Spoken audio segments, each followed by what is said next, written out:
O Grupo Municipal Socialista de Noia levará ao pleno deste mes unha moción para instar a Consellería de Sanidade a realizar as probas diagnósticas da COVID no centro de saúde.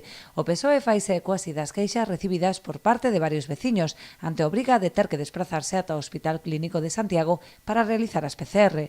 Aqueles cidadáns que non dispoñen de vehículo propio ou outro medio para desplazarse deben viaxar en transporte público, unha alternativa pouco recomendable nos casos que presentan síntomas compatibles coa enfermidade, posto que se incrementa o risco de contagio. Hai unhas semanas coñecíase o caso dunha parella que viaxou en autobús ata o centro hospitalario por indicación do Sergas e finalmente deu positivo.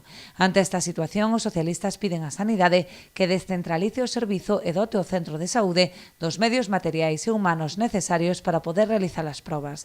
Tanto os veciños de Noia como das localidades próximas poderían someterse ás PCR nun punto do centro de saúde habilitado para tal fin, evitando así o actual risco para os posibles contactos que se producen durante o desplazamento a Santiago, no caso de que finalmente sexan positivos.